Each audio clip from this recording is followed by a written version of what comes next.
So we continue our class. I deviated a little bit from idolatry, which is our main topic, to speak about the Shabbat, which actually sum up everything we spoke about idolatry. So the material is not new to you. So if we summarize last time, we said that the Shabbat has three aspects.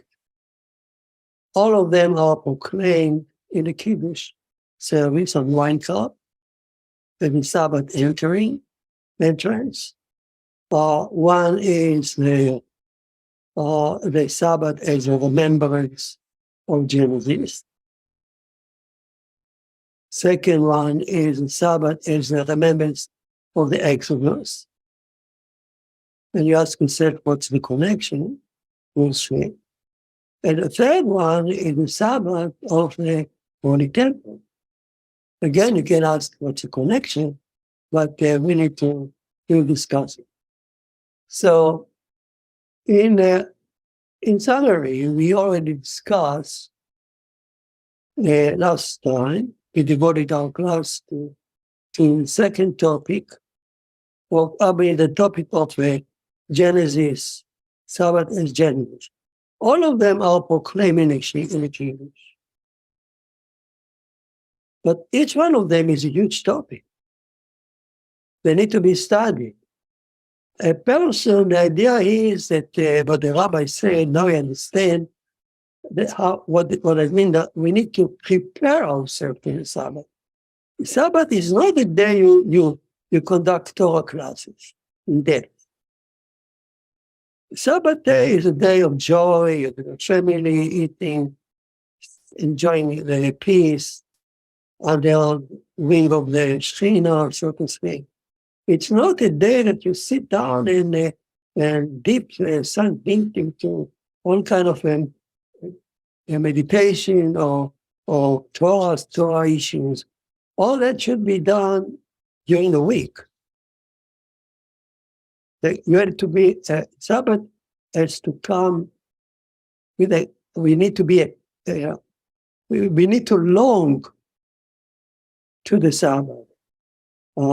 It comes from the verse that says that Elohim finish his work, finish in Hebrews. The word finish is cloth, and longing. He longed just to come. He longed to see the end of his work. Not that he's tired, he longed to meet his bride, the Sabbath. So that longing to come to the Sabbath should fill our heart during the day. The same is Noahide. It's not different from Israel because it's come from Genesis chapter 1. Which means that everything we do during the week should be aimed toward the Sabbath. That's why in Judaism there's no Monday, Sunday, or Tuesday. There's the first day to the Sabbath, the second day to the Sabbath, the third day to the Sabbath, fourth day to the Sabbath. I suggest that, we talk about that how Noahide should evolve your own practice. And you should select what I'm saying, not necessarily carved in stone. It's just an idea. And it's up to you, the Noahide, and with your scholar and smart people to decide which one to adopt or not. Okay, once you understand the concept. So it's okay, we are part of the general culture. And of course, we use Monday, Tuesday, Wednesday, and all are after German gods, idols. But finally, that these names have been accepted in our society. And we can use them, of course, otherwise people won't understand it. But when we are among ourselves, also among Noahide among themselves, you can develop the habit to say instead of Tuesday, the third day of the week, toward the Sabbath. So, another custom that was developed by our sages in the Mishnah time is not only the name of the week toward the Sabbath, everything you do. You buy food, you put aside the best for the Sabbath meal. You buy clothes, the best one you put aside in your closet for the Sabbath day. You honor the Sabbath, you remember her all week long. You remember the Sabbath. And you will remember it by in practice. This way you develop in yourself a longing to see. You want to study about the Sabbath? Put classes during the week. Don't leave it for the Sabbath. You need to enter the Sabbath with your heart already full with knowledge and expectation. You don't even pray on the Sabbath. Sabbath is not even a day of play. It's a day of praising God, giving thanks to Him, psalm song, but not a prayer. It's not a day to present a petition.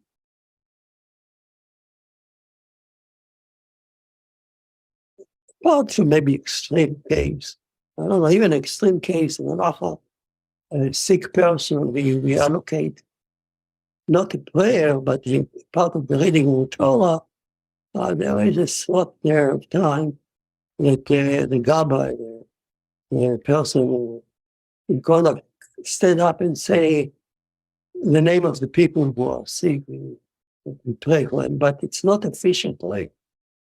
Sabbath is a day that you join with your family member.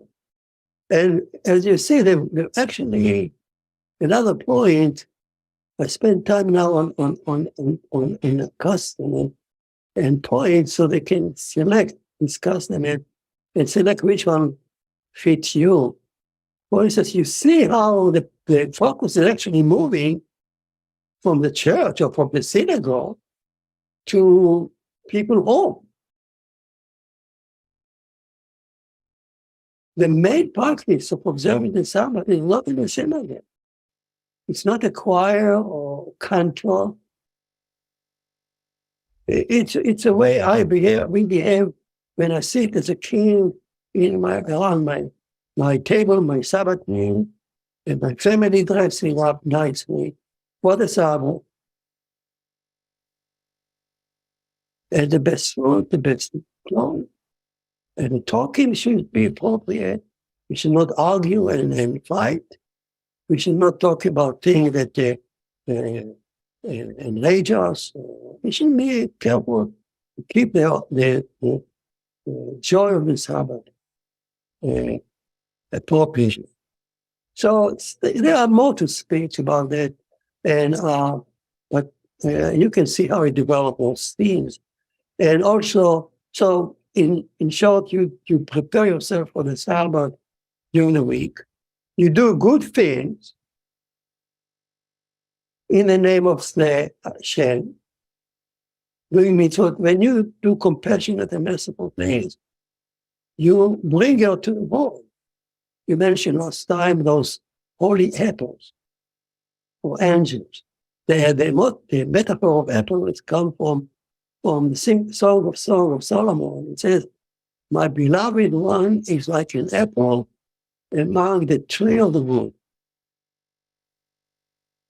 So here comes the apple, which is an apple that goes blossom into our world during the week. And as we sit by the Sabbath table, all these good things that we did in our name fly up and towards her, and she look at us favorably.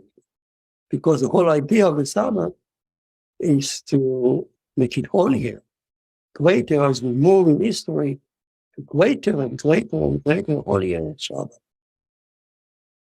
As Noah saw the beginning and the end of the change, said last time.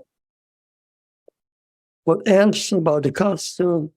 We compare during the week. Then we welcome half an hour before the Sabbath. You know why? Not only because we are not so sure about the transition of day and night, which is also true. That would have taken maybe 5 minutes for the down. But we extended 45 minutes into the day. Why? Because of this invasion of YHVH into the Sabbath. If you remember, I'll show you in a minute.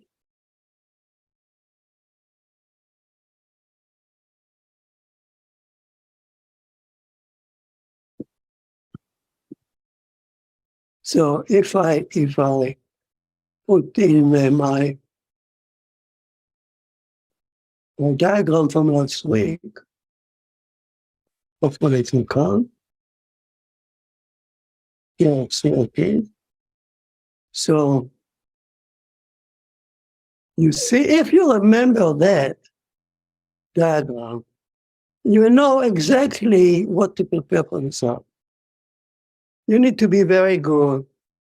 You need to combine Elohim with YHVH.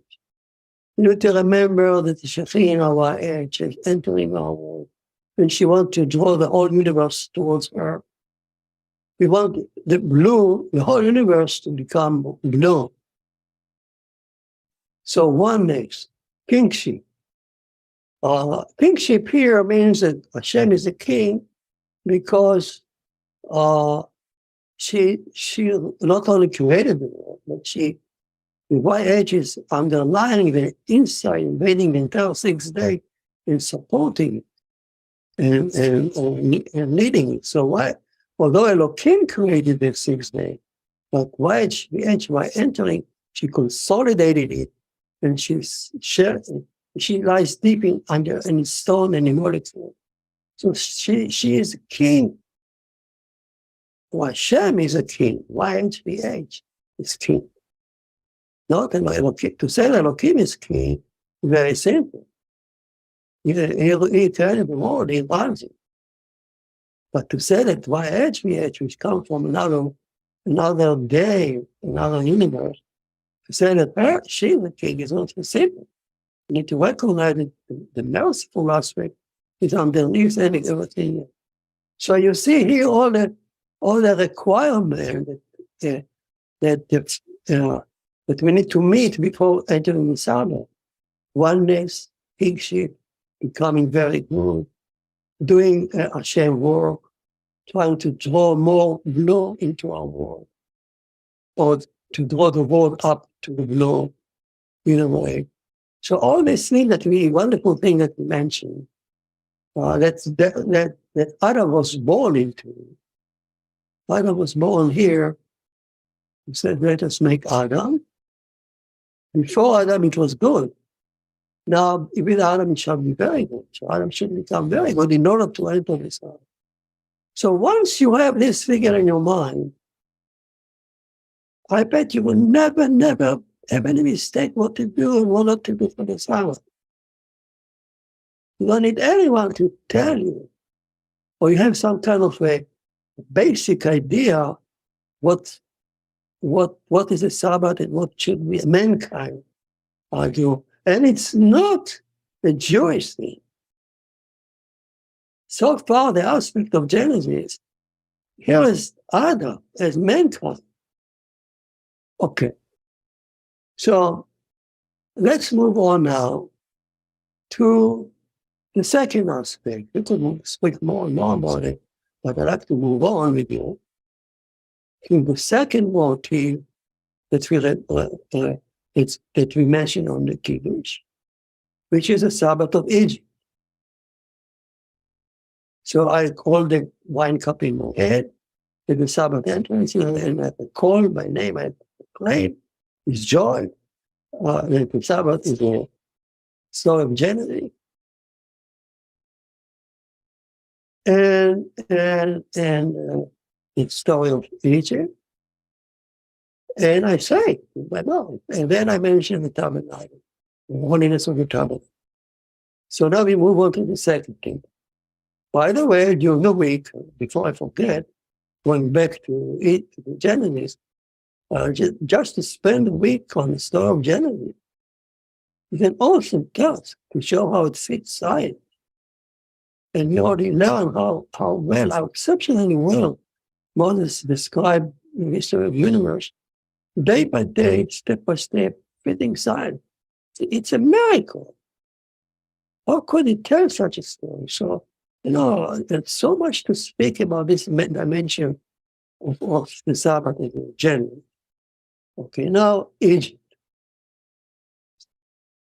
With Egypt, where it comes from, to remind you, Moses, when he recalled the second Ten Commandments on the book of Deuteronomy, he mentioned the Sabbath, he commanded the Sabbath as a rest for you and your family and your slave and your donkey. So it's a day of rest, which people call the social Sabbath. Remember that you yourself were a slave in Egypt, and Hashem redeemed you from Egypt, from the slavery of Egypt, make you free people. That's why we should allow other people and even your animal, to relax, to rest. One word about the word rest. It's not so simple.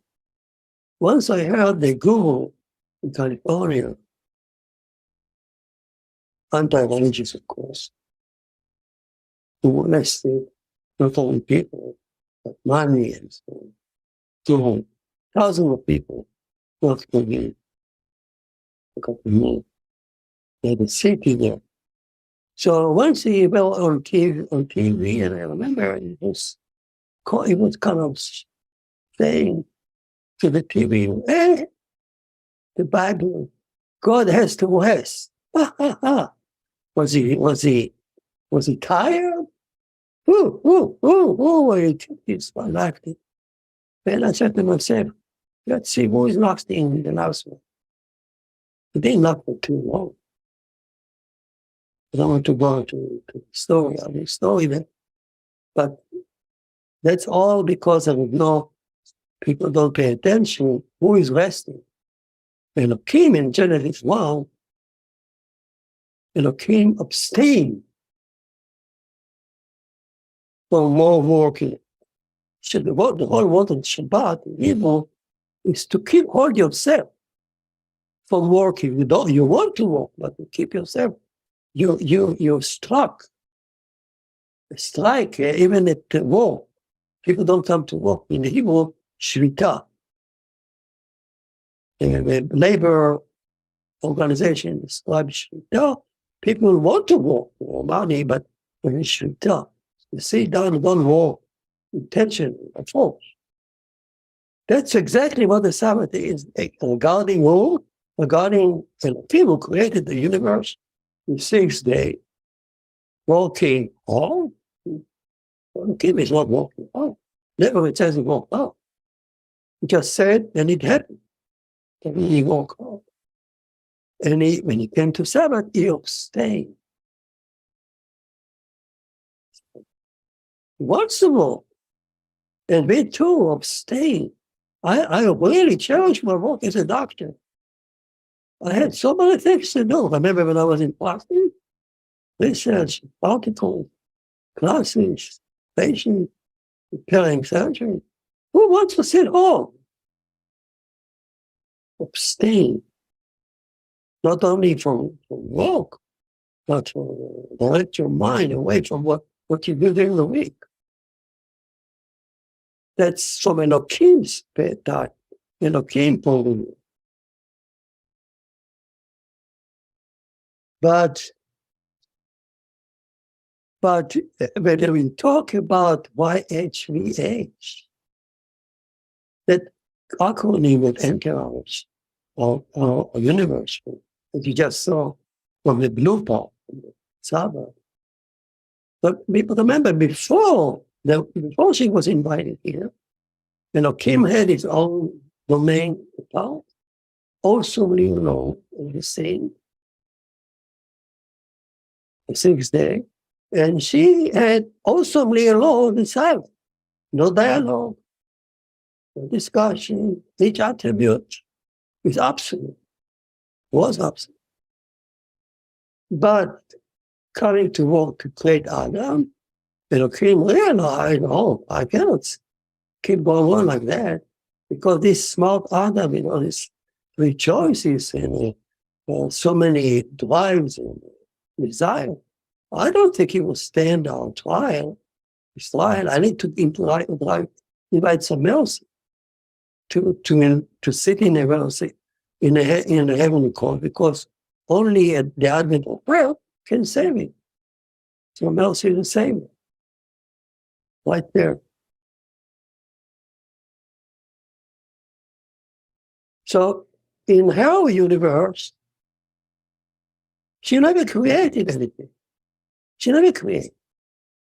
In eternal Shabbat, the day to come, there's no death, no birth, because Elohim abstained. If Elohim abstained, there's no judgment, no creation, no birth, no death, obviously. So what does it mean? What does YHVH mean there? It's not mercy, it's not judgment, because there is nobody suffering there. Nobody standing judgment. That she doesn't create it. Allah. But when she comes here, as she saw in acronym, Jeremiah, I'm saying YH, entering our universe into the sun. Oh, here, she needs to join in. She needs to make a concession against their nature, so to speak. All that is only to our mind. God is beyond all this. He wants to give us a Torah using those terms so we can relate to it. Otherwise, we can relate to anything. So when she is here, the YH actually, and that part, the YH, assumes the capacity, the nature of compassion, mercy, forgiveness, as you understand YHVH. But this is not her nature in the Sabbath. That's why for her, it's a hard work here. Yes. For her, it's not natural to be in this universe full of mosquitoes and spiders and snakes and bad people. What do you think she's doing here? I think she enjoy being here. So for her, she need a rest. Please, let me put my wings somewhere. So we offer her a wing in the Sabbath, in our Sabbath day, in our time. So please, we don't walk, we want to sit under your wing. And that's why the Torah saving is on me. Therefore, YHVH created the universe in 6 days. Because she did walk on, so it's not her nature. She joined. For her, I understand for her, she does it as a concession penalty. And she rested. The YHVH rested on the Sabbath, and she, by nafash, refreshed. That's it. Not a description. It doesn't fit in okay, but it fits extremely well in Shechin, Aviton, Cherry, that she can easily fly away if you don't accept her and doing her work. So this is now the second aspect of the Sabbath in eternity. That Moses says, remember the Sabbath, they quote the same thing, same words as in Sinai. Keep the Sabbath, observe it, you, the Torah, your family, everything. But the reason for that is now not the creation, but the exodus. What is that to do with the exodus? Well, I understand resting there. The official reason for that, she said, Torah says, keep to recall that she rested here. You need to rest, and also you need to remember Egypt, because she did from in Egypt, and so from slavery, and you can now you can rest as a free man. So all the workers should rest. I understand that simple explanation, but for them it said, oh, no, that's true, but it's deeper. What happened in Genesis, in Exodus, for them is for them it is the greatest civic authority you can ever find.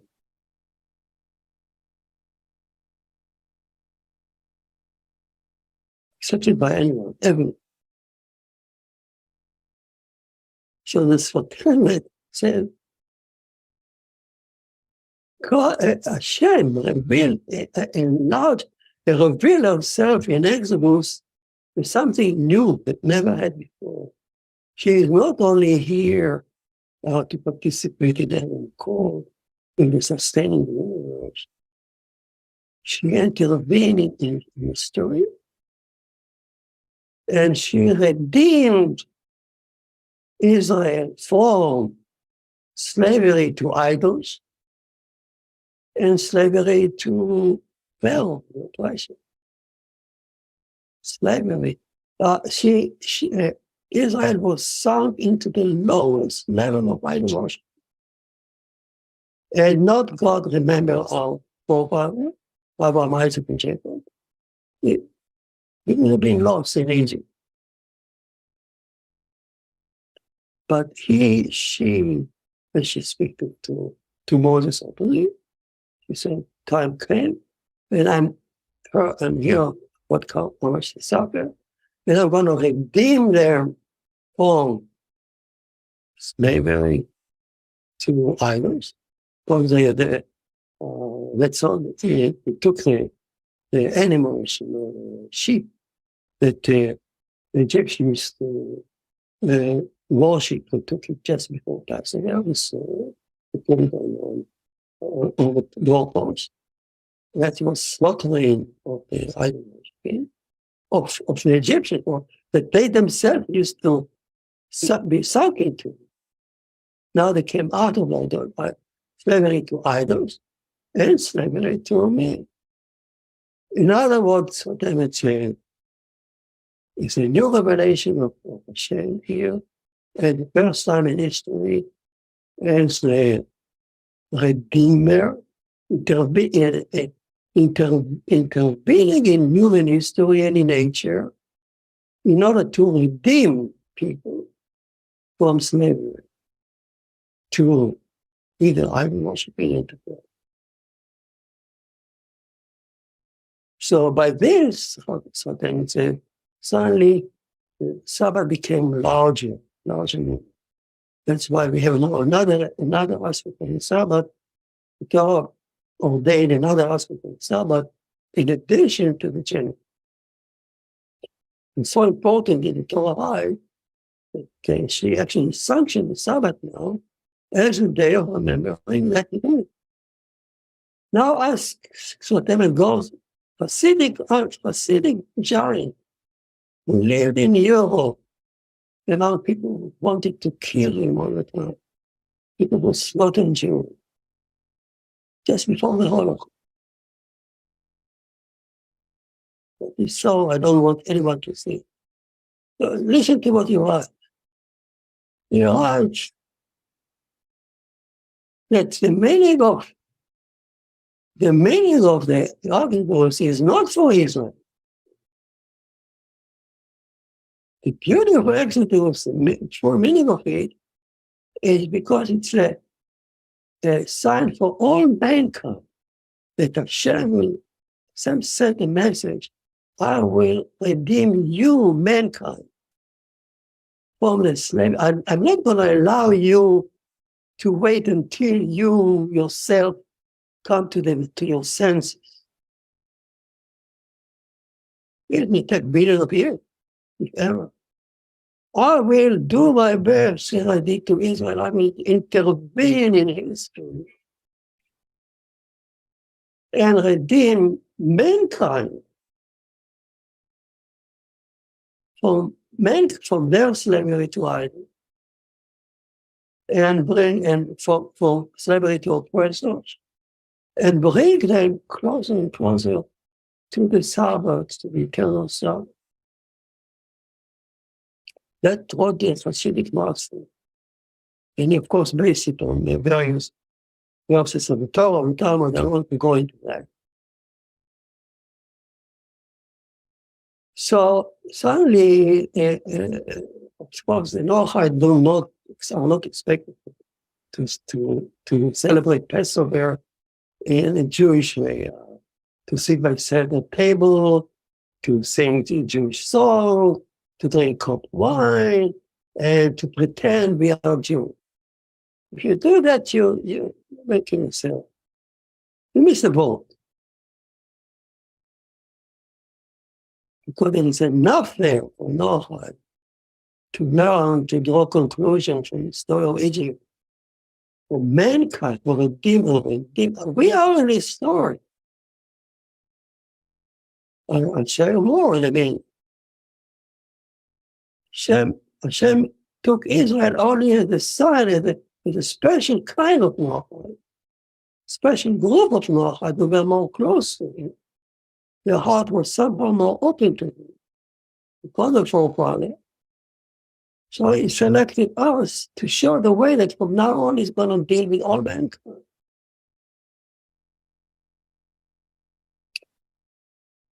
And that is the aspect of the Shabbat.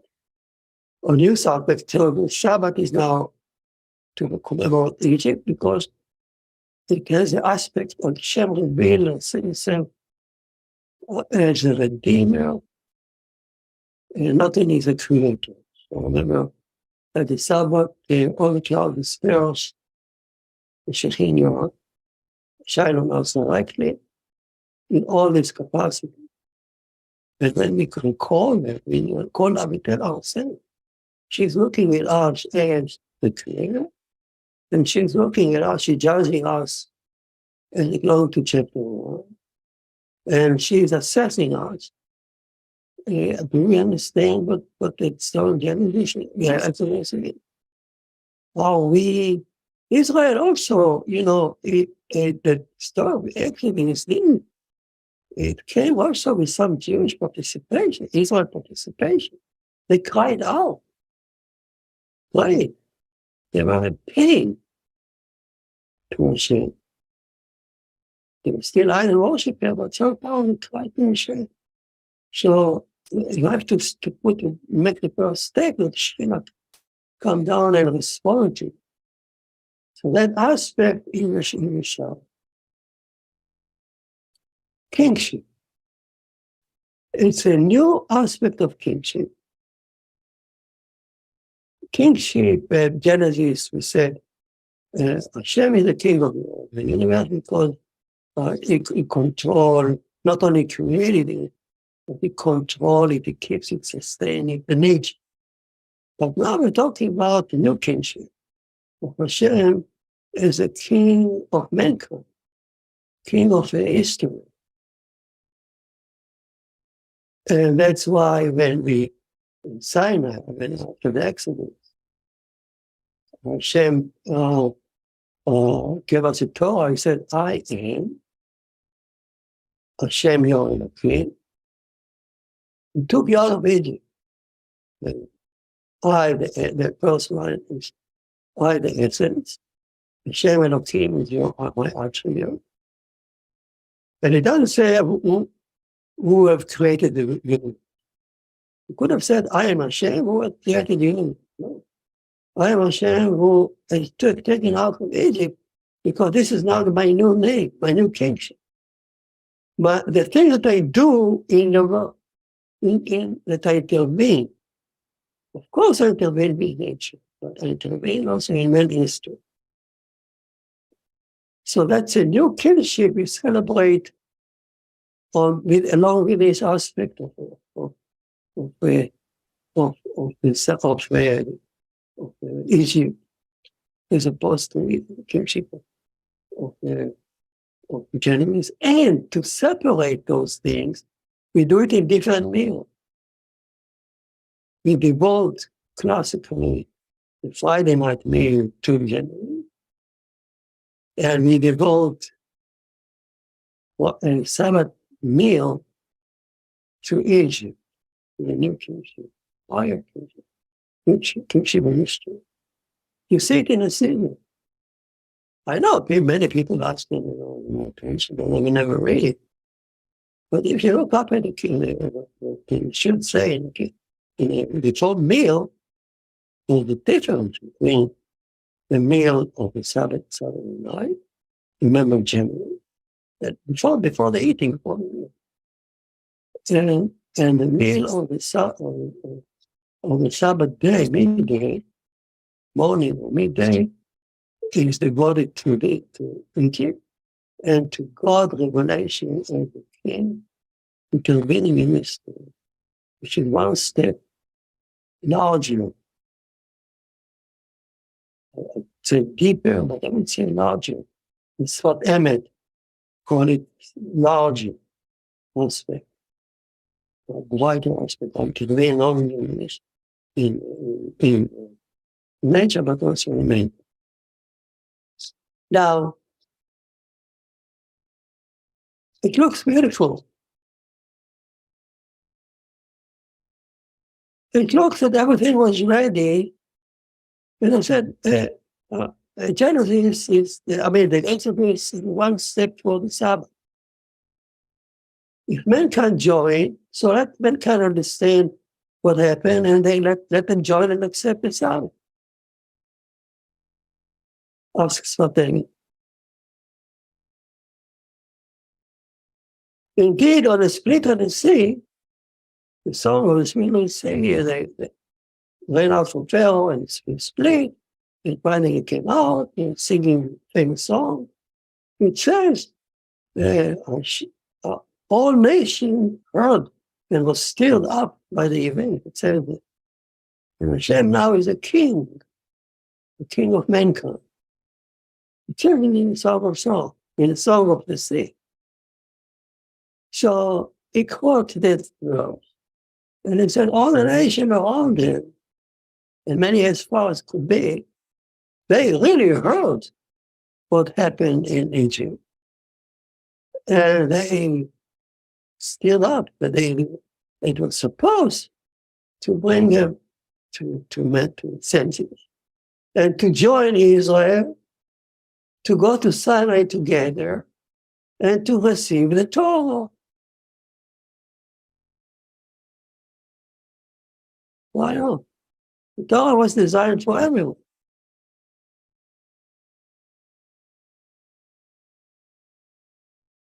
And here there are such a shocking events. There are real miracles happening in front of everyone's eyes. And the song said that people believed it. They heard about it. They said, oh, wow, big terror with all the horses in the sea, with the white movements. Who could hear such a thing? And he was drawn by the same water that before that he drowned Israel's children. It was a measure for measure. You have any qualities against him. And Pharaoh himself stood up and said, God, I gave him God. He watched me answer it. For all night.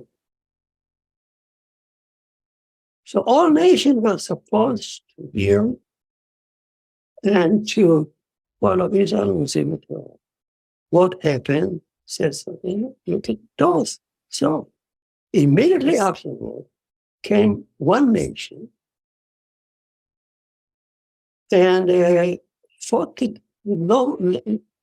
hate against Israel for no reason. Its name was Amalek.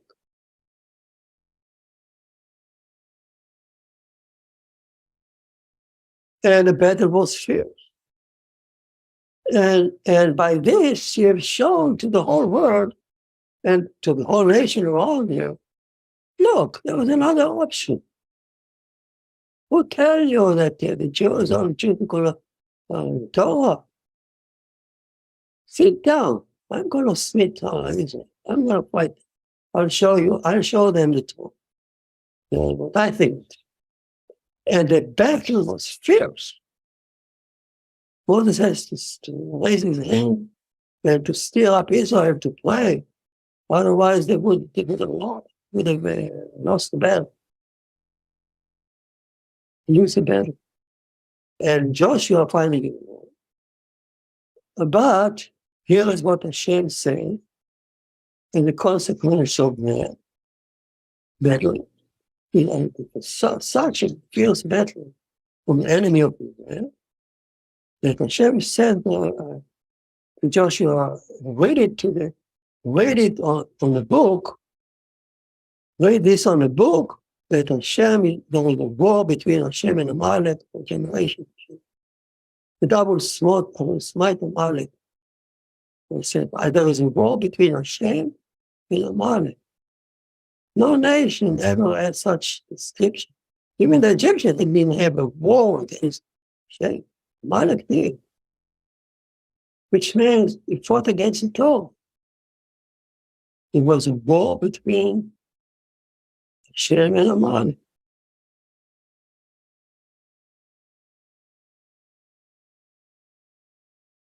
So it's a Noahide nation. Some Noahide nation were not for me. Not only not for me, but I'm going to show you who you are with your faith. You want to destroy that, and they're not going to pass away so quickly, because Moses built an altar and says that Hashem involved. Hashem swore on his little hand on chair of Yah by age. So there is a war between him and Amalek for generations. The war is not going to pass away quickly. It was not a temporary war. It was a war for generations. The people, nations, they said, no, you're not only a Christian anymore, I'm going to kill you. And the split, he had Hashem swore on the throne of YH. He didn't say YH, he said YH. So as if the rabbi said, he split, he's evil, split the YH from the VH. Because what he achieved with evilness is to cut off the transition between Friday and Saturday. If you cut off the name of Hashem and you leave with YH here and the VH there, our universe will not proceed to the sun conceptually. It will get lost. It will be left in the hand of the king alone. If it hands in the hands of the king alone, we are gone, like many universes before. Without her presence, it's a miracle. It's a miracle that Svatema that she is here. She is a savior of the world, and now she's a savior of the world. It's a meaning large capacity of the team. Fit well, what you said, fit yourself. So here is the story of Amalek. And look what happened along. All the nation, took no state. Wait a minute. You called me to join the Sinai? Obviously, they didn't object. I don't join. Yeah, let's see what Amalek. Who said Amalek is wrong? Amalek is one of us. Maybe I should join Amalek. And maybe I should hate Israel. They don't want me. Came continuous about him. The miracle happened. One man of all mankind, one person stood out and said, "You know what? I'm going to join Israel." His name is Ito. Father-in-law. One. He used to worship idols like Noahide. List of idols. Torah says he heard what happened on the split of the sea and what happened in Egypt. We heard like all the other nations here, the split of the sea. Like Amalek came. But he took it the other way around. He came to Moses and said, he said, he rejoiced. Well says, he rejoiced hearing that. Let me join you. He come even and tell Moses how to build up the judiciary system. Jews can learn from Noahide how to conduct the universe, how to run the universe. You know, from little, even basically like judiciary system. So he come, and he's the only person, and he not only he want to join, he's really rejoicing. He's according to most commentary. Some say went on, but the verse doesn't seem like it. The verse continue. He probably heard the Sinai too. Not only that, the Midrash said there is a famous song that we sing on welcoming on the Sabbath. You know, and welcoming on the Sabbath service that I mentioned earlier. We sing there in the side 6 songs. All of them around the theme of calling the nation to come and join. And years ago, we even composed music for them. There was no Noahide convention in Dallas. I don't remember the name of a wonderful person who composed melody. So beautiful. I have the record somewhere in the home. It's probably based. So it's wonderful music. And we used to chant it, we sing it together. Welcoming Sabbath service. So in that service, one of the service psalms, the last one, mentioned 7 voices of God, shattering Lebanon, shattering 7 voices. The rabbi said, what are these voices? 7. These are the voices that the 7 commandments that Israel heard and all the nations heard on the Sinai Valley. So Israel was there. He heard the 7 commandments, and it ended up, and he said, Hashem Oz, Hashem will give strength to Am Israel. He loved Israel. Rejoicing. He was not angry. He could have joined them, but he did not. According to wasn't possible. He preferred to surround Israel with the 7 camps. We had from 6 in the book of the wilderness, now the 6th camp. Temple in the middle, then Levi, priesthood, then the 4 camp around the 6th.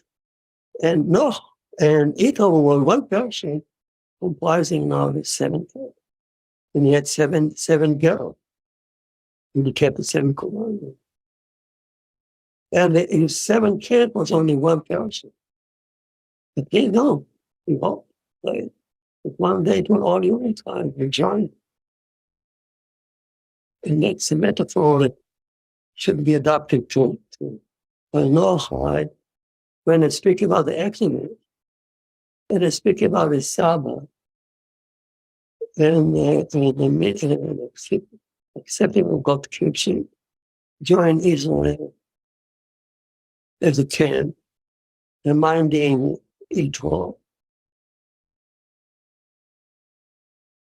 kingship, recognizing kingship of God, and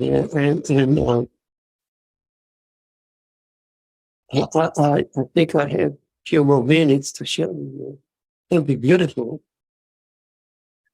because it's dynamic. So then I talk about this aspect of the Sabbath. And he mentioned Jeremiah. And he quotes the verse, Hashem is my Zim, Hashem has slain my shelter. To you, I will want in a time of travel, to you, Lelecha goim yavo, to you, nations will come and say, our vanity, falsehood, we inherited forces from our parents, and there is no usage. So I'll repeat. Jeremiah said, God, Hashem Uzi. That's the same thing that in the same word that Yitro, he said, Hashem owes Noahide. Hashem will give to Israel strength, owes. So Jeremiah said, Hashem is Mauzi. I got it from Yitro, if you want. Elecha kohen yavo, to you, Hashem will flock from all the four corners of earth. And they will say, we inherited portion from our parents, and it's lie, it's shaking, and there's no usage. I told you, I met Jack Sanders in Chattanooga years ago in a convention, walking on Shabbat, strolling in the field in the camp of beautiful surrounding in Waco, Texas. And I said, Jack, what told you tell me this? You know, he was a reverend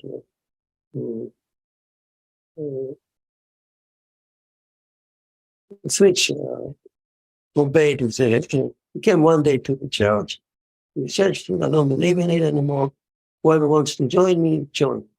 And he split and he opened up a Noahide group in Chattanooga that was every 10 years. So and I was saying, Jack, what brought you to do this step? Then he kind of showed me, no, he says, he quote me Jeremiah. He said, this verse in Jeremiah, and God said that to you nations will come and say, when I read this verse, I came to my mentor in the school of school for reverence, the calling. And I said to him, I'm an honest man, I must tell you. I don't believe in anymore. I don't know how can I finish my training as a pastor if I don't believe in it. He had 2 more years. So the mentor said, I don't believe either. Stay, finish, and decide. It should be. That's what he told me. So I turned to him and said, you know, Jack, this is my star already. When I was bar mitzvah, this is what I read. The same section of Jeremiah. This is my portion. Oh, yeah. And since then, we remain very kind of close. The man said all the time, Okay, so here is the Sfatemet, inside, not knowing about Jet, neither about me, but Sfatemet, 100 years ago, more than 100 years ago. So he writes that in the Midrash that who is that man Jeremiah was referring to was Yitro. Jack actually made Yitro his nickname, Eden. It's was his name, Yitro. So Yitro is now the key. The Yitro is now the Sfatemet to finish it. Yitro is the answer to Amalek. Listen to that enormous metaphor. The nemesis of the man Noah is Amalek.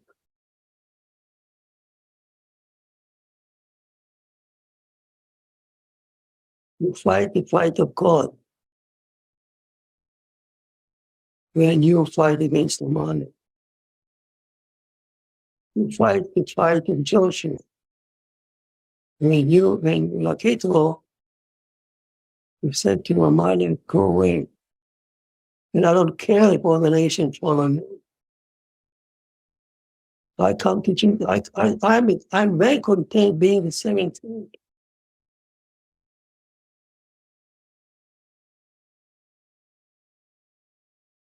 So here we are. If somebody would say, that if somebody nothing to do with Noah, I don't know where it comes from. I don't know what kind of talk. So far, we have two aspects. Aspect of gender, which is completely Noahide, should be meaningful to Noahide. So gender is cool. Adam, Noah, he said, Noah saw the whole process of eternal Sabbath, day Sabbath. So the Sabbath in his ark. He spoke about it. Oneness. Who is the prototype of a person who kept oneness? Who? We talk about last week. So of course, generally Shabbat is anything, it's Friday night. That's Noah. Now we said the meal in midday, which is devoted, so to speak, to restore effect, because it's also Noahide, very much. We need to. Now, I'm not saying here by any means, advocating that you dress up and your time you should try everything. It's advised that you, because I appreciate Noahide so much, it should stand on their own. It should always ask, what is there for me? What is expected from me? I don't want to emulate it. I don't want to do exactly what Islam does. I want to learn from them and to develop my own custom, my own understanding. What is Shabbat? So far, we haven't spoken about any violation of work, which is a third dimension itself. Maybe next week, we've got the tabernacle, how we come, holiness of work and so on. That's another aspect of the Sabbath. But so far, the first two major aspects of the Sabbath are very much, to my thinking, coming to Noahide. All right, any questions from me? I know it's kind of, any question?